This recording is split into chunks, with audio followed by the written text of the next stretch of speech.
Hello, my name is Adrienne. I am a speech and language therapist, and today I want to talk about Gestalt processing and AAC. So, a little bit about me first. I was recently diagnosed with autism and ADHD earlier this year. It's a big reason that I have started making these presentations and kind of bringing community together to talk about these topics. I am a musician at my core. I love language, and music to me is just kind of another language.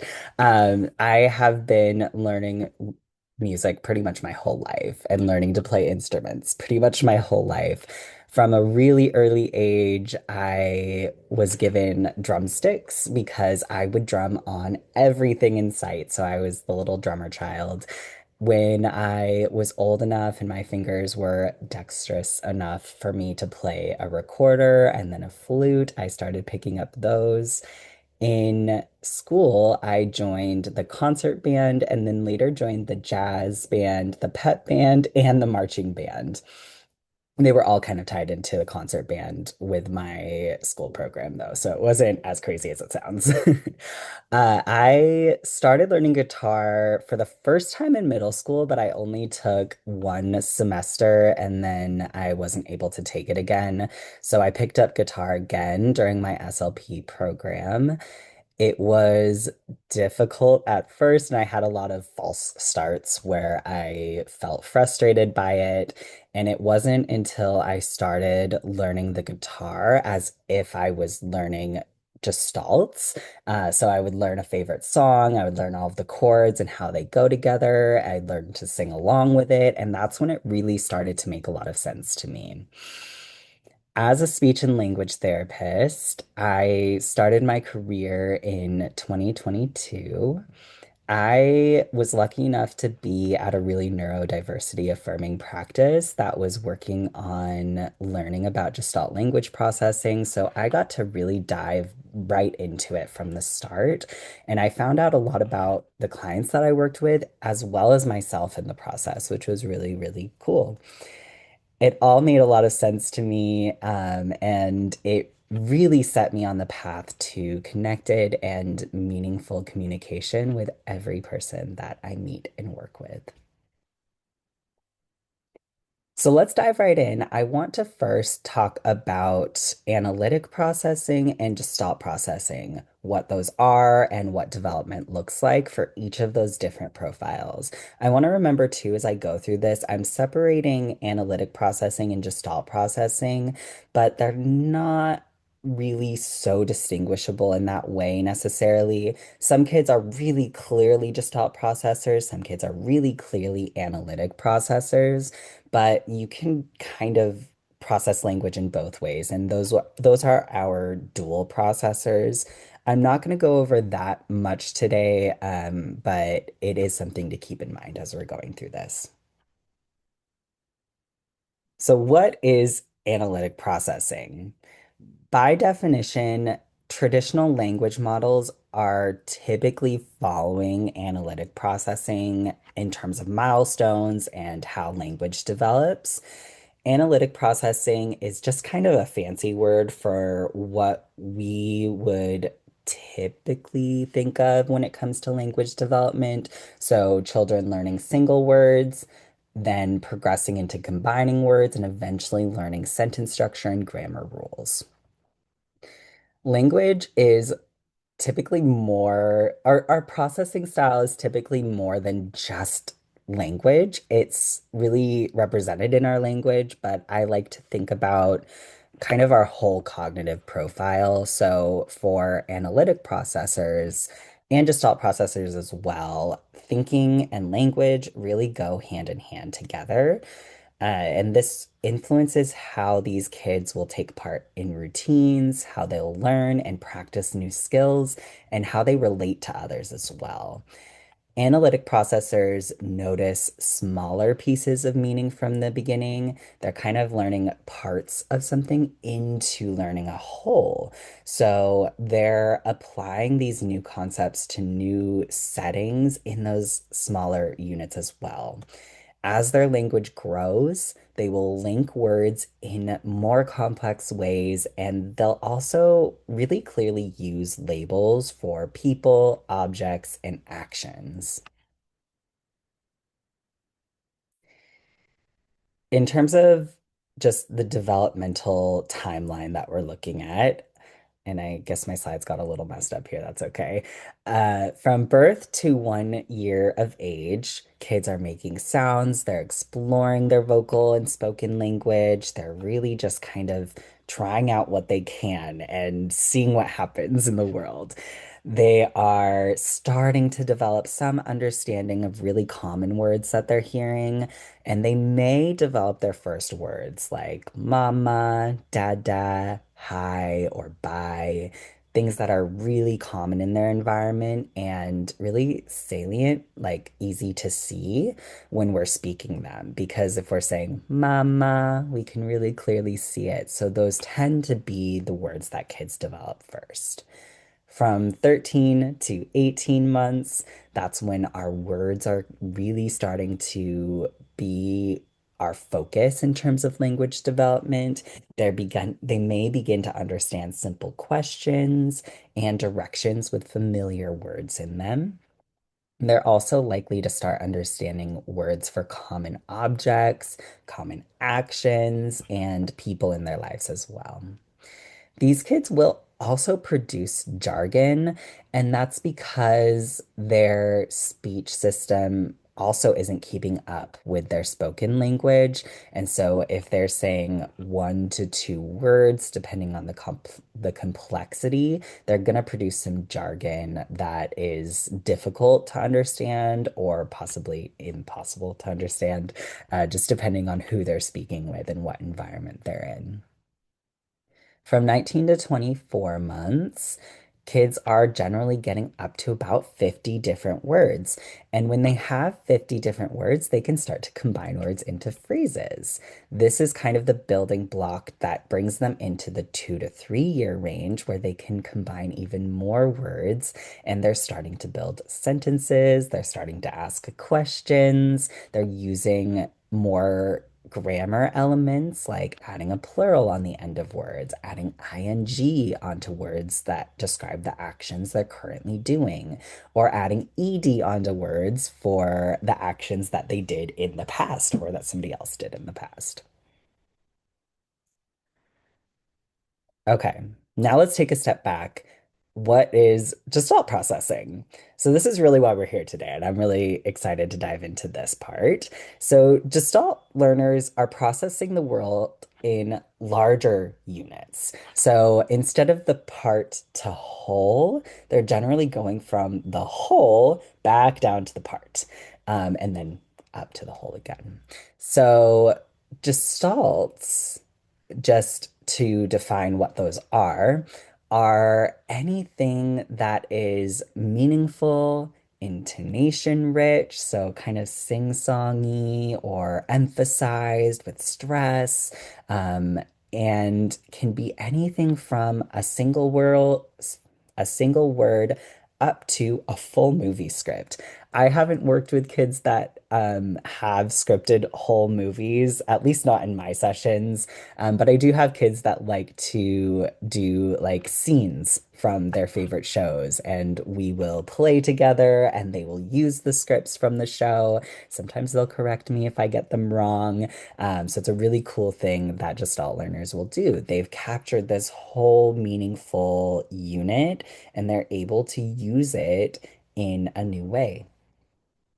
These larger chunks of language are often tied really strongly to the original context that they were experienced in.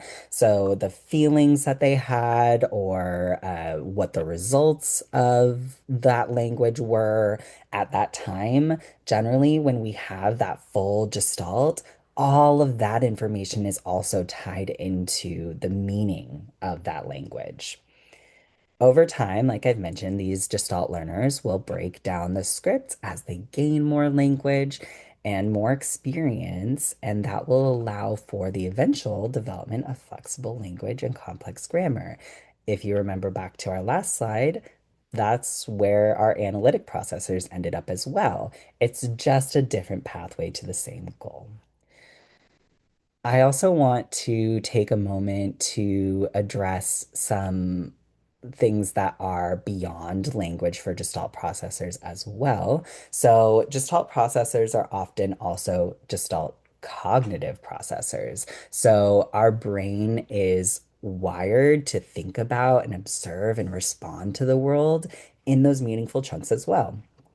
Echopraxy is also a really interesting piece of Gestalt cognitive processing that we are learning about now, where kids will echo the movements that they see. So, like echoing the dance from a favorite show or going through the movements of play that they do frequently at home while they're at school.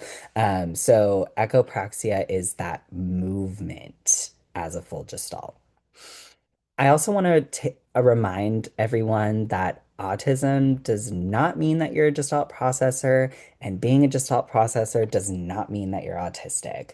I think everybody does process from a whole unit perspective from time to time, just depending on your awareness of what you're observing or what you understand of something. I think a really good example is this airplane that I have up in the upper left. A lot of people are going to look at that and see an airplane. But if you are like an aeroscience engineer, or I'm sorry, I don't know job titles when it comes to airplanes, but if you know more about airplanes, you might see something more in this picture, like the windshield, the jet propellers, the wings, the seats that are inside. So everything can kind of be broken down or seen as that full unit.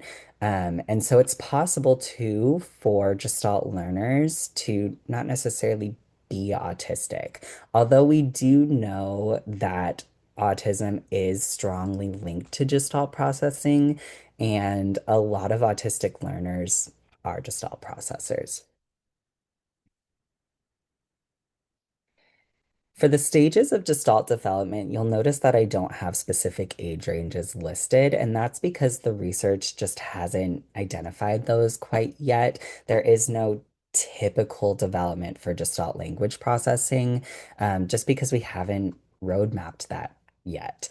Um, in general, though, we have an idea of how these kids move through language development, and we can support kids where they are at. So Stage one is delayed echolalia. So taking a full gestalt, using it in a new way. They're using that full gestalt in the same or new context. So it's just a delayed use of that gestalt utterance. Each gestalt is meaningfully tied to the context that it was learned in. That's that really strong connection to that original context that we were talking about, especially when we're in stage one. All of those feelings and experiences tie into the meaning for those children. Language is also not yet referential or novel. Language is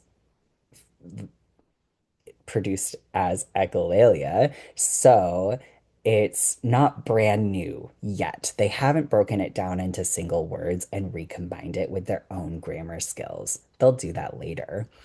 And it's also not referential. We're not referring to things in our environment. We're pulling from our past experiences to communicate. Children will then kind of progress through mitigating, where they will mix and match, which is characterized by kind of trimming down the gestalts that we already know and combining them in new ways. At stage three, we finally have single words, and those single words have their own meaning. They can be isolated, and we start to see those combinations coming out. So we have 1 to 2 word phrases. It's not until stage four and beyond that children begin to develop grammar and emerge into more complex grammar and novel sentence building. Okay, but you might be asking yourself, how are we going to know if a non-speaking, minimally speaking, or unreliably speaking individual is a Gestalt processor? And the answer is there's a lot of ways to know, because, like I've mentioned, Gestalt processing is more than just language. It's generally how our cognitive profile presents and how we learn about the world. So there are a lot of ways that we can observe if we pay attention to how a child is interacting and how they are moving and speaking already, if they are speaking and using their voice.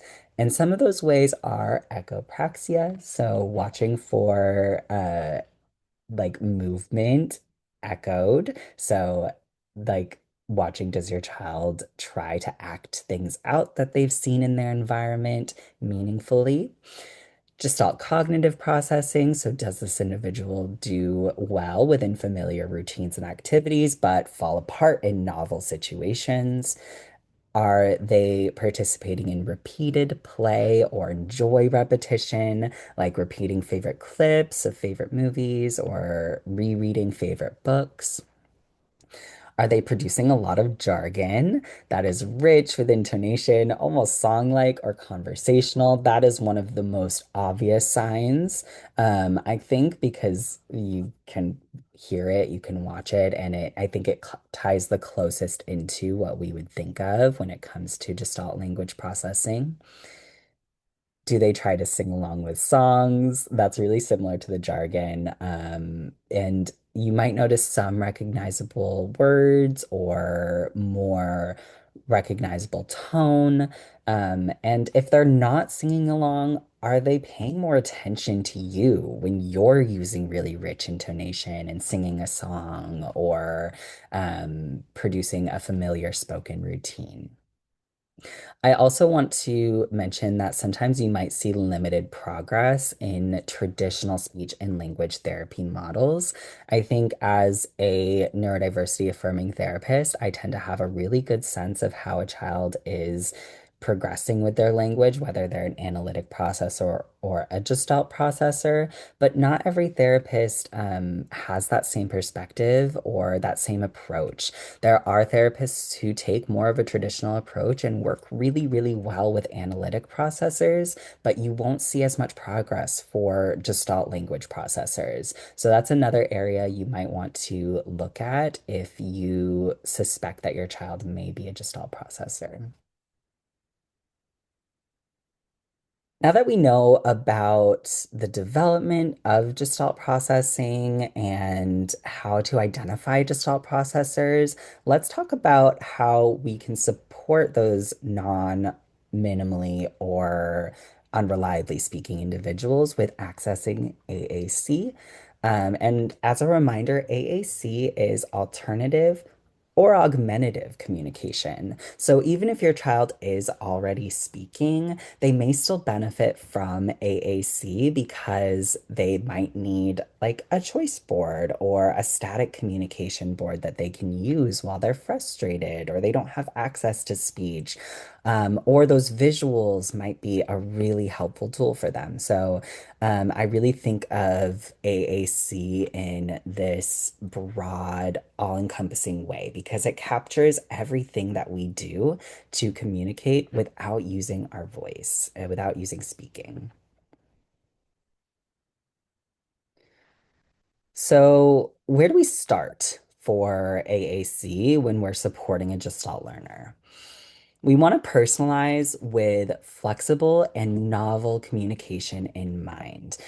Remember that these children progress to the same point that analytic processors do, where they have complex grammar and they're able to produce novel utterances. So we don't want to necessarily change the whole AAC system to be full Gestalt utterances because it's not going to be flexible and it's not going to grow with them over time either.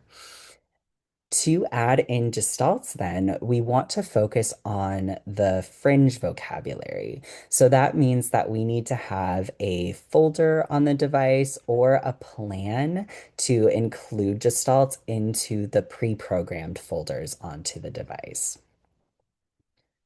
We can also get started right away without necessarily making any changes to the device and relying on the core vocabulary, because we can model the gestalts with our spoken voice or with the shows or sound clips that we listen to while providing aided language stimulation on the device. So, what that means is that you may say something out loud and then model a core word on the device so the child still gets some exposure to the AAC while you're working on that personalization. It also helps build you a foundation for both yourself and your child that the whole system is going to be useful long term. So we're going to learn those core words, we're going to model them, and we're going to use all of the tools that we have available to us to communicate and model that language. Another really great starting tip is to create a list of your child's current favorite shows, music, or books, because these can be a really powerful source for familiar and novel gestalts. You can use that media to record clips, to pull new ideas from, or to pull visuals from, that will support their interest and their engagement with the device, and encourage them to communicate using the language that feels like it's theirs. You want to consider the processing style of the individual while you're setting up AAC and incorporating it into all of your environments. So, for a child who has a more broad profile of Gestalt processing, you may want to incorporate the device in as a natural part of familiar routines and familiar activities. And that's going to support their increased engagement, interest, and exploration of AAC. So this requires kind of the parent being the model first, and just bringing it into what you do on a daily basis, because that child is going to start to see it as a meaningful part of their day-to-day activities. You can also consider echopraxia and support that multisensory learning and back and forth interaction style by encouraging any attempts to imitate, regardless of accuracy. I want to remember that autistic individuals may have motor difficulties that are going to make it hard for them to imitate accurately. So encouraging any imitation attempt that your child makes and just responding with the language that you would use there.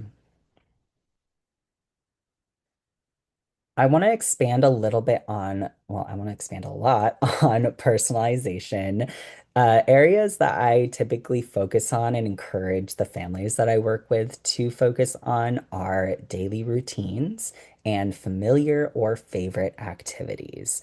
This is going to open the door to your child's interest and engagement in the device. If there are words and language for them that matches things that they're already comfortable in, it's just going to make that device so much more natural for them to incorporate into their communication style as well. On that same note, we want to include culturally and personally relevant language, which is true for all learners. We just want to make sure that the language on the device represents the language that they hear in their environment and that is going to be meaningful to them. Like I've mentioned, Gestalt processors are whole picture learners. So we want to support whole picture learning on the device by considering how the new vocabulary that we're adding, and remember, vocabulary in this case typically is going to mean a Gestalt utterance or a single word that you want to model with aided language stimulation. And we want to include these new words into meaningful places on the device. We want to think about how they're going to access this device over time and consider the whole picture of using the every function that the device offers us. We can also be really creative about what AAC means. AAC is alternative and augmentative communication, and a lot of kids will use video clips, body language, gestures, other apps even to communicate.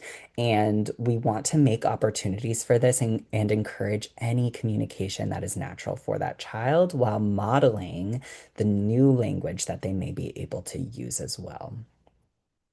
Personalization goes far beyond programming, and here are some examples of what that may look like. So, modeling gestalts can happen using the pre-programmed core and fringe vocabulary. This is going to support later grammar development, and it doesn't require any programming from the communication partner or the parent or caregiver. We also want to support whole system learning. So we support whole picture learning and whole device learning by navigating all of the functions of the AAC app, but communication may go beyond just that single app. Some kids may use video clips, or they may need access to additional visuals like visual timers, visual schedules, drawing or writing apps. So consider how every feature of the device can holistically go into how that child is accessing their AAC. We also want to consider how we're providing intonation-rich input. I think some AAC apps do this better than others, but you can always experiment with alternate voices, and some devices will let you use alternate affect as well. I'm hopeful that as AAC continues to improve, that all devices will offer this feature, but you can kind of get creative with how you're programming buttons in the devices that don't yet offer affect, as a easy to switch option, by telling the device what voice you want it to use, or adding some of them, adding like an exclamation point is going to add extra affect, and extra intonation that's going to make it more meaningful and more interesting for your child to use. Some do's and don'ts for personalization. So definitely do record your voice, your child's voice, if they are able to do that, or the original source for gestalts. That's going to give you that really fun intonation-rich language, and it's going to give you the closest approximation to what that gestalt probably sounds like in your environment. But don't record every single button. That's going to be a lot of work. And if you'd really like to use a personal voice, there are easier ways. There are programs now, even built directly into iPads, that you can create a personalized voice. So you don't necessarily need to program every button, um, just the ones that you really want to have a specific way of saying. You do want to personalize to include frequent and meaningful scripts, but you do not want to personalize every single page to include only Gestalt utterances. This is going to be a lot of work for you. It's not going to really fit super naturally into how the devices are set up, and it's not going to support long-term language learning either. It's not going to support that later grammar development. It means that you're going to have to completely change the device as your child's language is evolving and changing. And it's going to limit their access to more flexible language as they're exploring it. So we want to keep these core words as they are and add in new gestalts. Do you update the device frequently to include new scripts or update to include mitigated scripts if that feels like something your child may need?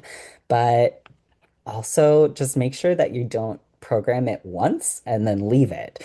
Eventually, you want to support your child in editing it themselves, which means that they're going to need a lot of time watching you edit, watching what that looks like, and experiencing what editing can do for their device. And that's also going to ensure that the device's vocabulary grows with your child's vocabulary. Do model the full device. Include building novel sentences, exploring single words and functional features such as the keyboard, word search, or voice changes.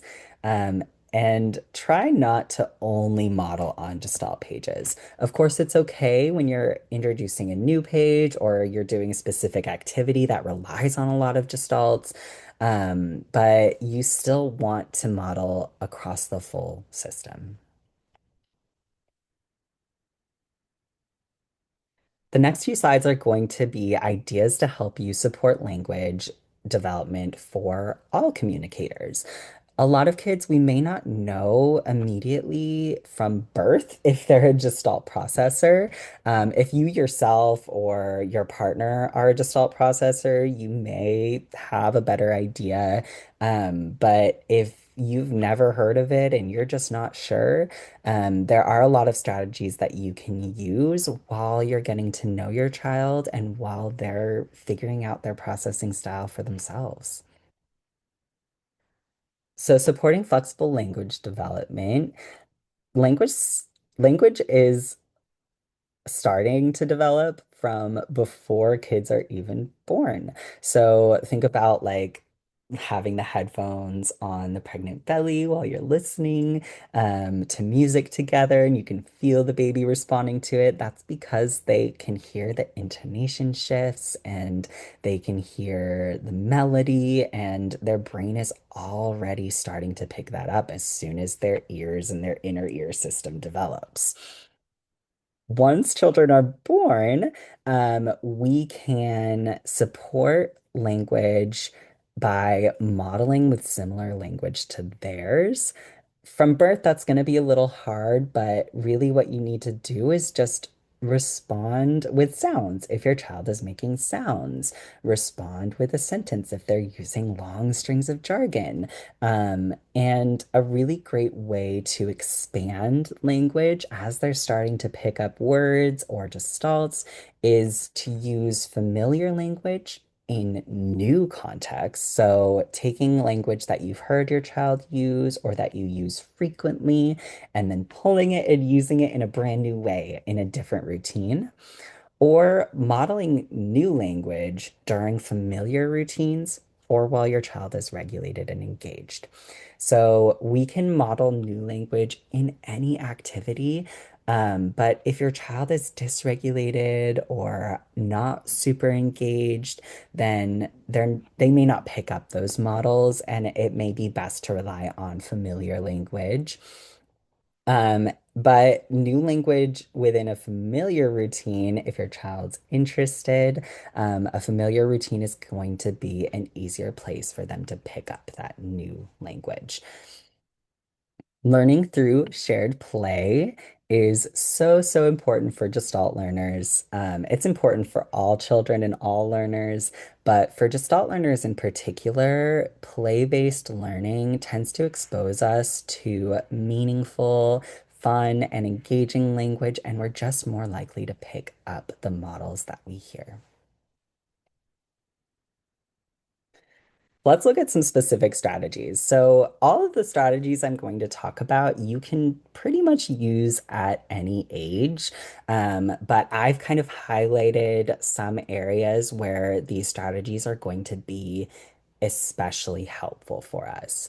So, from birth, you might want to use a face-to-face strategy. So, getting face-to-face with the baby, and this getting face to face, making sounds, smiling, cooing, just kind of giving them that face to face exposure with a caregiver is going to support early awareness and interest in the people in their environments. Babies tend to become aware of their parents and caregivers and people in their environment first, so we can set them off on the right foot by making time for those face to face interactions. From 0 to 3 months, we can start babbling together and making sounds together. So repeat the sounds that you hear your baby make and show some of the sounds that you know too. So saying things like da da da, ma ma ma, face to face together is going to encourage that early sound development.